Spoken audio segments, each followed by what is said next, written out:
Hey everybody, it's Aquila and this is a Lefty Knitter podcast. I'm here today with a cranking video. I've had quite a few of you ask about tension and how do I figure out what tension I'm going to crank at, and there's so many factors that go into this and I wasn't even sure how to start this video, but we're just going to do it. So I have an Erlbacher Gearhart Speedster circular sock machine. I have a 64 stitch cylinder in my machine right now. Also, just so you guys know, I have a half weight on my machine. There's a full weight that comes with the machine. I purchased a half weight. The half weight helps. So if I'm not cranking with the weight on the whole time, or the heel spring, I should say, the tension will change between that and when you do your heels and toes, because when you do your heels and toes you always have to put your heel spring on, so the tension can sometimes change. So I bought the half weight hoping to put less tension when I have the heel spring on. It's enough to make the yarn come back in the opposite direction, but not enough to change my tension as much as it did when I had the full weight on. This is the full weight and I have that off of my machine, but the half weight is pretty much half the weight of this. I don't know what the actual weight of this is. I could weigh it, but so let's talk about tension. And this is your tension knob. Let's bring that around to the front. Okay. This is your tension knob. Your tension knob, when you turn it this direction, it goes shorter. When you turn it that direction, the stitches get longer. So when you turn it this direction, this gets pushed down further, your V-cam part here, and it makes your stitches longer. When you let it go up, this part gets smaller and your stitches get shorter. I'm no expert at this, okay? So this is all trial and error, and I mess up trying to figure out the right tension, and I've had to rip out socks or whatever. So you can't get super frustrated. This is all learning.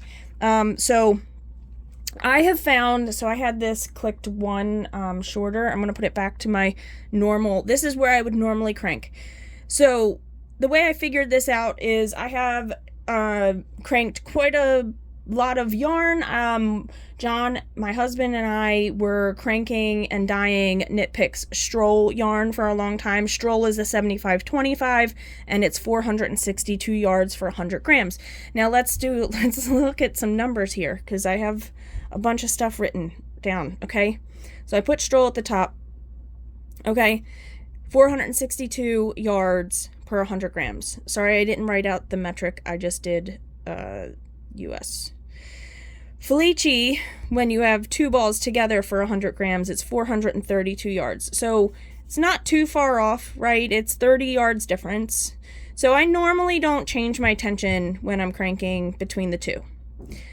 Sometimes I might, if I notice, it just really depends on my mood. Sometimes I want the sock to be a lot tighter looking. So this is just random yarns from my stash, okay?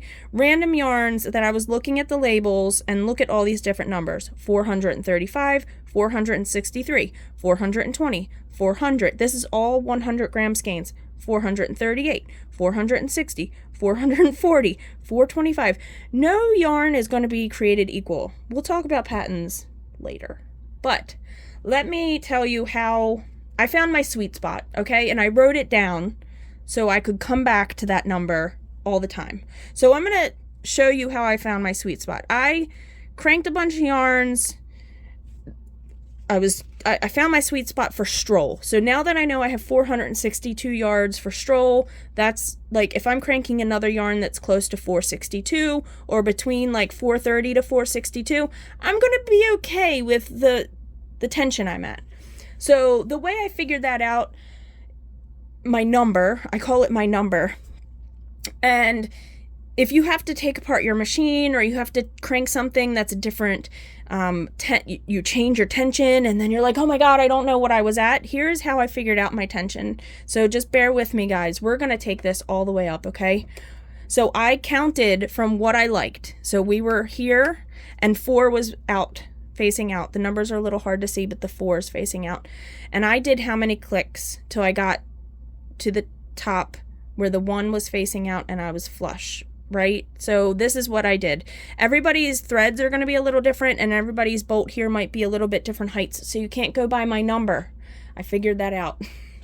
I was like, oh, just do 43 clicks. That's my sweet spot. And people are like, 43 does not work for my machine. And it's not going to work for everybody's machine. Excuse me that I have a summer cold and I might have to cough every once in a while because I get very phlegmy when I'm talking a lot. So what I did was I cranked a bunch of stuff. I figured out where I liked my fabric, and then I counted and I did this, and I was like, okay, let's figure out how many clicks is the perfect number. So I took it all the way to the top. So that's 1, 2, 3, 4, 5, 6, 7, 8, 9, 10. Now eventually it won't click anymore. You can see this is moving upwards. Your stitches would be getting shorter. Once you get way short, you are not cranking anything. Everything is going to be too tight. Your machine is not going to move. So we were at 10, 11, 12, 13, 14, 15, 16, 17, 18, 19, 20. We're at the point where it's not really clicking anymore. So you got to count how many times the number. Okay. So 21, 22, 23, 24, 25, 26, 27, 28, 29, 30, 31, 32, 33, 34, 35, 36, 37, 38, 39, 40, 41, 42, and 43. So 1 is facing out. I wrote this down on a sticky. I have a sticky on my shelving unit over here, so I can remember this. I also have a sticky showing which direction you turn to make it shorter or longer, because it's kind of screws me. I can't always remember. So I am flush. I feel like it's flush, and the 1 is sticking out. So I'm going to go back to my sweet spot, and I'm going to put some yarn on this machine and show you guys do's and don'ts, etc. Not really do's and don'ts, just I'm going to crank something, okay? So we're going to go back to 43. I could speed this up, but I might not. I don't know. I apologize. So this is at 1, it's flush, and I'm counting how many rotation. It's quarter rotations, okay? So 1, 2, 3, 4, 5, 6, 7, 8, 9, 10, 11, 12, 13, 14, now it's clicking, 15, 16, 17, 18, 19, 20, 21, 22, 23, 24, 25, 26, 27, 28, 29, 30, 31, 32, 33, 34, 35, 36, 37, 38, 39, 40, 41, 42, 43. Now I also wrote down on my sticky note that the 4 should be facing out, and that's my 43, and 4 should always be facing out at 43, in case you didn't have it flush where you thought, okay? So if you ended up here when you counted to 43, you're like, oh, I probably should be here, because I wrote that number down. All right, so let's crank around. We're going to put some yarn on. So here's really what you should do with any yarn that you've never cranked before. Now, if you want to keep a log or a journal, you can do that. You can write down yarns and write down, oh, this yarn was 462 yards and I liked it at the 43 clicks, right? And if you crank something else and you find the sweet spot for that yarn, write it down, especially if it's a yarn that you purchase a lot. That way you know where the best tension is, and you don't have to mess with your machine every time. And you don't have to do sample cranking. Sample cranking is what I'm going to do right now, because I received this yarn as part of a cranking order. It came with no label. I have no idea what this is. I believe it's probably a stroll. I think I have a stroll up. Well, I have a stroll right here. Where is it? That my daughter and I dyed, or my husband and, well, you know what? It might not be. It doesn't look the same. I'm not sure. I don't know what this yarn is gonna be. So, to me, it looks a little thinner than some of the yarns I typically crank. You could use a wraps per inch tool and get an idea if you wanted. So a wraps per inch tool, or you can wrap around a ruler. Or I have this wraps per inch tool. You could wrap around to get to 1 inch, and it tells you how many wraps per inch you get. That'll give you kind of an idea of the thickness of your yarn. You can do it if you have a yarn that you really like and you know that's your sweet spot, and you do the wraps per inch for that yarn, and then you do another yarn that you don't know what it is. You're getting more wraps per inch. It's probably a thinner yarn, so you might need to tighten up your tension a little bit. So this is just the card that came with mine. You could also wrap it around a ruler to get your wraps per inch. That'll give you a semi idea. That's how you can tell what yarn weight it usually is.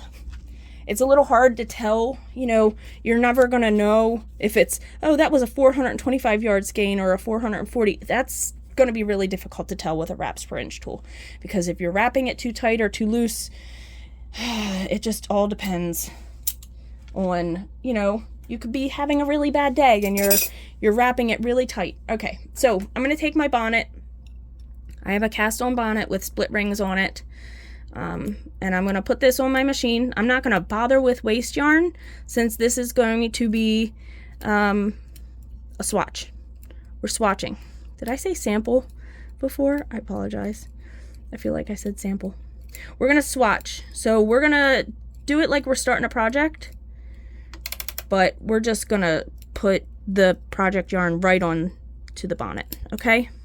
You can't go all the way around because these needles are still in the bed. Now, some people like to crank with their heel spring on. You should really do your sample how you normally crank. So I'm at my sweet spot number. I gotta put my buckle on and my weight, okay? And we're just gonna crank at my sweet spot number and give a look at what the fabric looks like, okay? That's kind of what we're gonna do. This is swatching, okay? This is swatching. So I'm gonna put this in here and I'm gonna crank around. I'm holding the weight with my knees because this is what I do. Put the rest of my split rings on. All right, and we're just gonna crank around and see what this fabric looks like, okay? I can tell already this fabric is gonna be too loose for me. It's gonna be too see-through. I will take this off the machine and show you guys at the end, but let's do some cranking first, okay? So the biggest thing people do is they mess with their tension knob too much when they first get their machine, and they get it jammed up and they were like, I can't crank it any further, it won't move, the needles are sticking, and etc. So you don't ever want to make your tension too tight, which means making your stitches too short, okay? That's the biggest problem. Let's make it 4 clicks longer, okay? So we're gonna make this V-cam go down and make our stitches longer. I want you guys to see the difference. So we're gonna go 1, 2, 3, 4. Right here.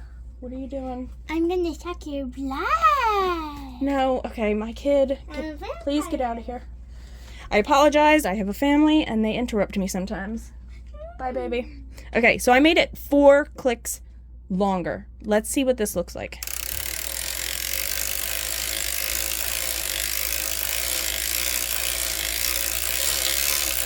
You can already see that fabric is going to be way too loose. Too holey.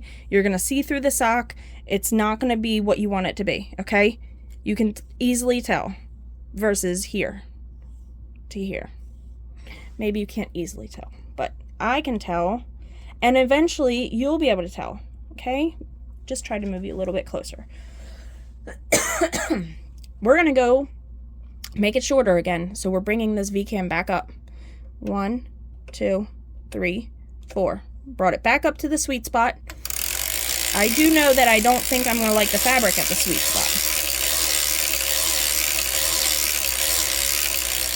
First, what you can do is you can, if you typically, like I could put my heel spring on and see if I like the fabric with that. So I wish I put in some markers or something so you guys could see the difference, but we'll be able to tell. Okay, I just put my heel spring on. So this is going to ultimately make the tension tighter automatically. Okay, so we're going to crank a little bit and see what that looks like.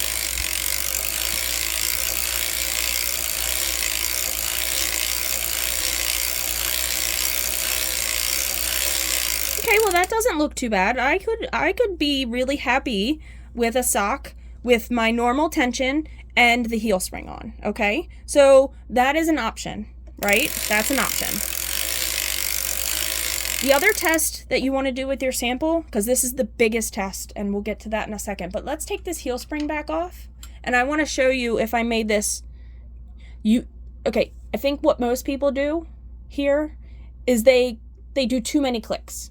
So when I tell people to change their tension, I say do 2 clicks or 1 click. I don't ever say click it 8 times, okay? So we're gonna make it shorter just by 2 more clicks, just to see 1 and 2. So we've brought it back, we've brought it up, and we've taken the heel spring off. So let's see if it looks equivalent to that. The problem with that could be, though, is when we put the heel spring on, we could have a problem cranking the heel. All right, so that didn't make it as tight as it did with the heel spring, so let's go even 1 click shorter. I really don't want to give you guys, I don't want to do it so tight that I can't crank on my machine, but I almost want to do that to show you guys what a problem it is. But this isn't my yarn, so I don't want to jumble this yarn up and mess it up. So we're going to I'm not going to do that. Maybe I'll put some waste yarn on and show you guys that at the end, okay? But, all right. Sorry, I hit the camera. This is not as tight as it was with the heel spring on. This is 3 clicks, okay? 3 clicks isn't bad. I don't mind 3 clicks. I could crank the whole sock 3 clicks tighter than my normal sweet spot, 3 clicks shorter, I should say. But the real test is going to be putting your heel spring on, because if you can't crank back and forth without the yarn going back down into place easily, and you're struggling, and it's always you're having to adjust your weights all the time, that's a problem. You don't want to have to keep adjusting your weights when you're doing the heel. So let's run a test. I'm gonna go back to 2 clicks shorter instead of the 3. Because it really wasn't much of a difference. And it's still a pretty decent looking fabric. I'm going to stop in the front. I'm going to do like I would normally do, and I'm going to lift up my needles like I was going to do a heel or a toe. To me, this is the real test. And when I crank a swatch, I always do this. So I'm going to crank to the back. I need to put my heel spring on at this point. Remember, I'm at my sweet spot -2 to make it shorter. We're going to lift a stitch up. This is not a tutorial on doing heels and toes. But see, if we're not struggling to do our heels and toes, all right, normally I can get like 4 passes before I have to push needles down, but let's do the 4th pass here. And I'm going to now put heel weights on. But I feel like it might be too tight. And if it's too tight and you're struggling to do your heel and your toe, you're going to get very frustrated, and you can possibly drop stitches, and people get this is the point where people get really frustrated with making socks. All right, it's not so bad. I'm doing okay. But see, I'm going to have to move see how these aren't going down? Those stitches? If those stitches aren't going down,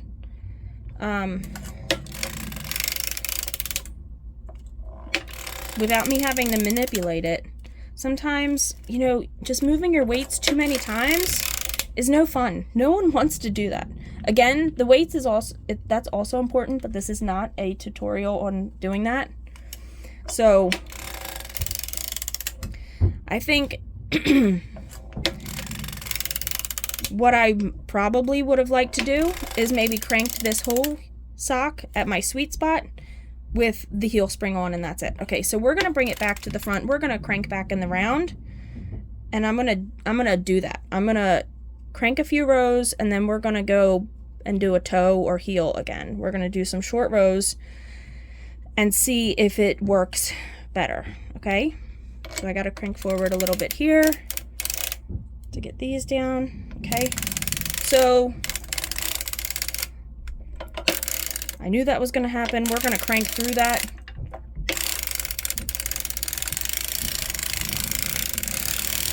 We're just going to get through that, okay? Oh, I have my heel spring on still. That's why it wasn't liking that. you can see how tight it was. That was 2 clicks tighter and the heel spring. So let's take this back to my normal. I'm going to make it 2 stitches longer, 2 clicks longer, brought the V-cam back down to my sweet spot. This is my 43 clicks. We're going to crank a few rows. I'm now going to put the heel spring on because I want to crank the whole sock with the heel spring.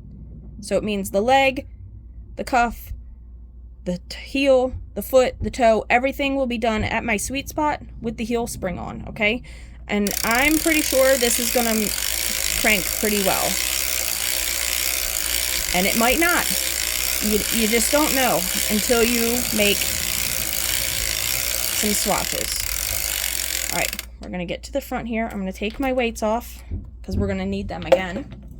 But let's test. The heel spring's already on. We don't have to do anything, okay? Round, and I'll decrease. Oh, it's already lifting. Maybe this isn't the best. It is definitely trial and error. You know, I'm going to put my heel weights in, but I have a feeling this isn't going to be... I mean, it's going to make a pretty sock, don't get me wrong. And the tension would be the same all throughout, but I don't want people to be struggling moving their weights all the time. Sorry, I kept putting my finger in front of the camera. Actually, this is not too bad. So I may have found what works. Now, if I knew the yardage for this, I could write it down in a book, and I could write what makes a nice sock, and I'd have it to go. Now, eventually you do have to move your weights. That's, you know, you're not going to not have to move your weights, but you shouldn't have to move it like every 2 passes. You know? Let's do pretty much a whole... Well, I'll stop here. We'll do one more. I'm doing it one short of what I would normally do. This actually cranked really well. I was a little concerned at first. I'm just do the 1 up, 2 down method because that's what I like to do. So it's 1 up and 2 down on the opposite side. Now I might have to fix my weights because, you know, you do have to manipulate them. It's not always gonna do what you want, and you might not place it right the first time. Okay? The weight should always be under the needles that are in working order, okay? The ones that are knitting at the time. 1 up, 2 down. Let's just get back to half. 1 up, 2 down. I keep getting in my own light. I apologize. 1 up, 2 down. I mean, I could stop now and just start cranking in the round for you. They went down eventually. 1 up, 2 down. But this hasn't been a struggle. I'm not wanting to scream at the machine. There's times where the tension is too tight, the heel and the toe, I'm having to like really work at getting that heel and toe made. And you don't want it to be that much of a struggle. Okay? That's not what we're trying for here. You do want a pretty sock though, okay? So like granted, you might have to play around with it. It's all about practice, practice, practice, practice, practice on your machine. I'm going to move this only because that's really far down. Okay. We're going to put all the needles back in play. I'm just going to lift that like I normally would. These all go down. Okay. Maybe I should back you guys up again. Just a little bit. All right. So this, you know, when you find a yarn that you like, if you have a specific company that you like to purchase from or a dyer and their base is, you know, 463 yards, you know, whatever it is, and you know your sweet spot for that. Okay, I can take my, oh, I wanted to crank the whole sock with the heel spring on. This was the point. Okay. It's a pretty good looking fabric. Once you know that tension for that yarn, you can say, oh my God, it's only like 20 yards difference. I bet you it's going to be my sweet spot. I might have to do 1 click. The thing is, though, I have found, and some people don't believe me when I say this, darker yarns, if it's a very saturated yarn, the yarn tends to be thicker. Even though it's 462 yards, but there's a lot of dye sitting in that yarn, and it makes it thicker. I have cranked some yarns that are hand dyed, where half the skein was like lighter colors and the other half was darker colors. And when I got to those darker colors, I always felt more tension when I'm cranking the handle. Okay? Some people don't believe that. I find it to be not always true, but with some yarns, I feel like the darker yarn is thicker. Not by much. It's not a lot. I'm not saying it's like a whole lot different, but it can be a little different. Okay, so let's take this off and I'm going to show you what the fabric looks like. Oh, I wanted to talk to you guys about Patons. Patons Croy at 100 yards, because they're sold in 50, 332 yards for 2 balls. So I bumped it up so it would be 100 grams so you could compare. This is way thicker. It's a way thicker yarn, okay? So when I crank Patons Croy, I take my sweet spot that I know and I do 4 clicks to make it longer, to make the stitches longer. And it makes a beautiful sock. I don't have any Patons Croy down here cranked, but it makes a beautiful, beautiful sock. See, this is Knit Picks Felici. I don't know exactly, this is not going to be a perfect example, but this is Felici. This has been worn. But look at that. The fabric's beautiful. And I don't have another one cranked down here right off the top of my head.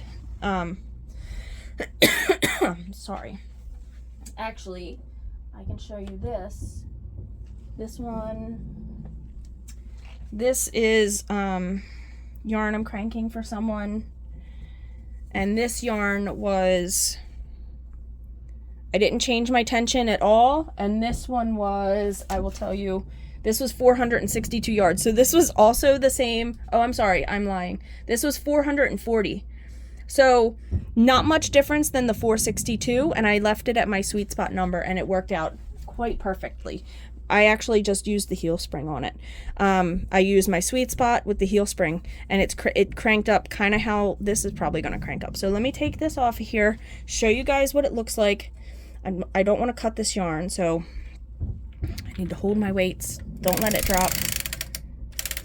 Oh, it didn't come out. Apologize. Like, what's going on? Okay, so let me take all my weights off here. Show you guys what this looks like.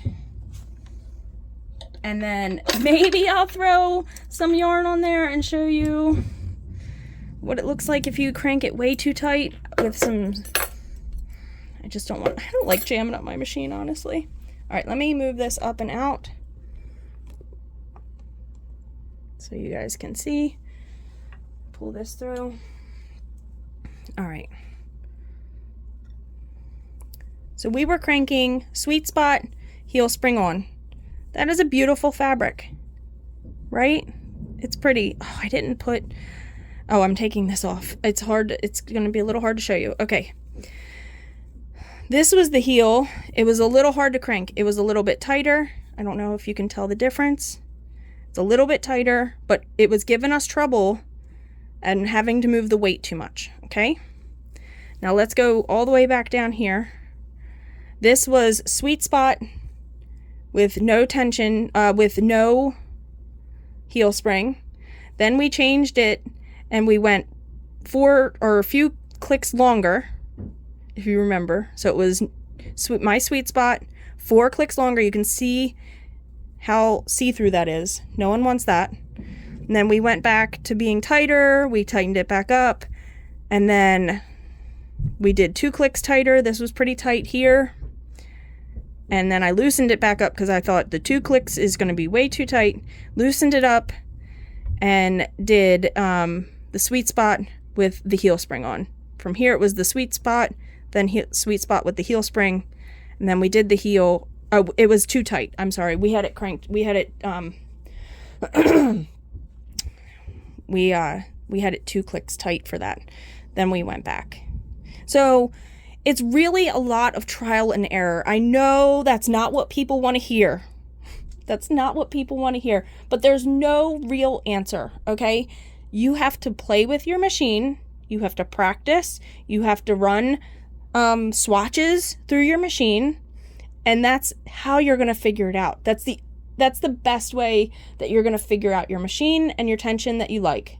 So, I guess I'll do this for you guys just to show you example of when your machine is way too tight, and you will probably want to cringe, because I'm going to want to cringe. I don't like doing this at all.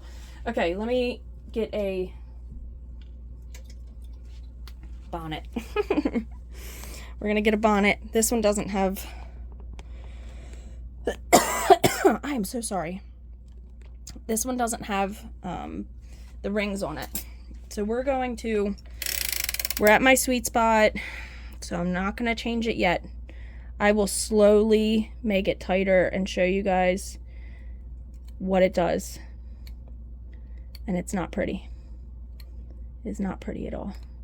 This poor bonnet has been through the trenches.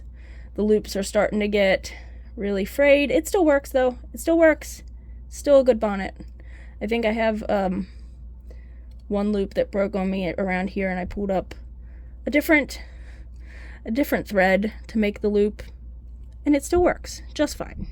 You do not you don't need a split ring bonnet. I like them. Some people hate them. It's a preference. Okay.